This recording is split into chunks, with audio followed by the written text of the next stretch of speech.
বাংলাদেশের সমুদ্র সীমা থেকে ৭৯ জনকে আটক করলো ভারতের কোস্ট গার্ডেরা। এখন বিষয়টা হচ্ছে যে ভারত মানে কি চাচ্ছে, মানে কি করতে চাচ্ছে, বিষয়টা এরকম। ভাই পয়েন্টে আসেন, পাচাটার কোনো সুযোগ নাই ভাই। এই যে বরিশালের কাফি ভাই কিন্তু ভাই হক হালালি অন্তত একটু পিওর কথা বলবে না, এটা বলার জন্য কিন্তু আমি চলে আসছি। ঠিক আছে, এখানে কোনো মানে পাচাটাচাটি নেই, দাদার আর পাচারতে আসি নেই। ঠিক আছে, এখানে হক হালালি অন্তত একটি পিওর যে কথাটা সেটা এখানে বলতে আসছি। পয়েন্টে আসেন।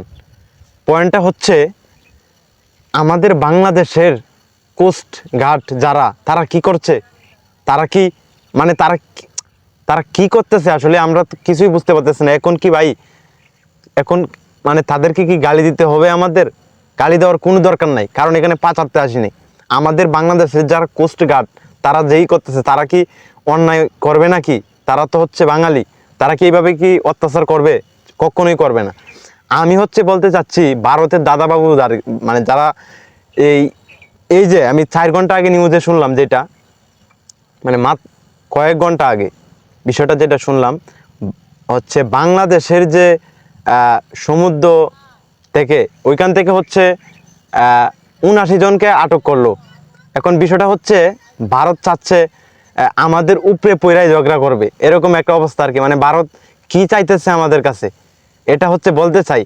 আর হচ্ছে আপনারা অনেকেই হচ্ছে কমেন্ট করে বলবেন যে আমি বরিশালের কাফি ভাইকে কেন আমার ভিডিওতে টাইনে আনতেছি।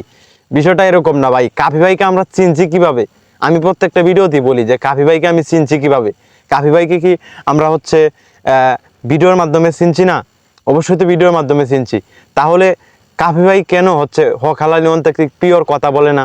হ্যাঁ, কাফি ভাই তো এই বিষয়ে অনেকগুলো ভিডিও তৈরি করার দরকার ছিল। কাফি ভাই এখন রাজনীতির বিষয়ে কথা বলে, কাফি ভাই হচ্ছে এখন স্পন্সর করে। ঠিক আছে, বড় বড় কোম্পানিগুলোকে স্পন্সর করতেছে। এখন বিষয়টা হচ্ছে কাফি ভাই যখন হক হালালি অন্তত পিওর কথাগুলো বলে, তখন কিন্তু তাকে আমরা চিনছি।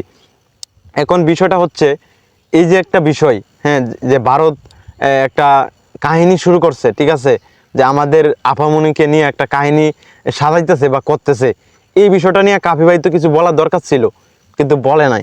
বিষয়টা হচ্ছে কাফি ভাই যাই করতেছে সেটা দেখার বিষয় না। আমাদের দেখার বিষয় হচ্ছে ভারতের দাদাবাবুদের যে এই কাহিনীগুলো, ওইগুলা দেখার বিষয়।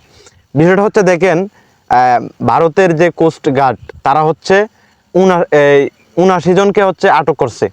ঠিক আছে, তারা হচ্ছে যদি যদি পুলিশের হাতে যদি মামলাটা তুলে দেয়, ঠিক আছে, যদি পুলিশের হাতে যদি মামলা একবার হয়ে যায়, তাহলে হচ্ছে আমাদের বাংলাদেশের যারা জেলেরা তারা কিন্তু ৭৯ জন জেলে কিন্তু, এটা অবশ্যই একটু মনে রাখবেন, তারা কিন্তু আসতে পারবে না। ঠিক আছে, তারা আসতে প্রায় হচ্ছে 1 মাস সময় লাগতে পারে। এখন বিষয়টা হচ্ছে যদি ভারতের কোস্ট গার্ড তারা যদি পুলিশের হাতে যদি মামলা না দেয়, তাহলে হচ্ছে তারা 2-3 দিনের মধ্যে আসতে পারবে। এখন বিষয়টা হচ্ছে অনেকেই হচ্ছে প্রশ্ন করবে, অনেকে হচ্ছে বাজে বাজে কমেন্ট করবে যে আমাদের বাংলাদেশের কোস্ট গার্ডেরা কি করতেছে, কি শিখতেছে। এখন এই বিষয়টা ওঠে। আমার বিষয় হচ্ছে যদি কুকুর যদি আপনাকে কামড় দেয়, আপনি কি কুকুরকে কামড় দিতে পারবেন? বিষয়টা কিন্তু সেম এরকম।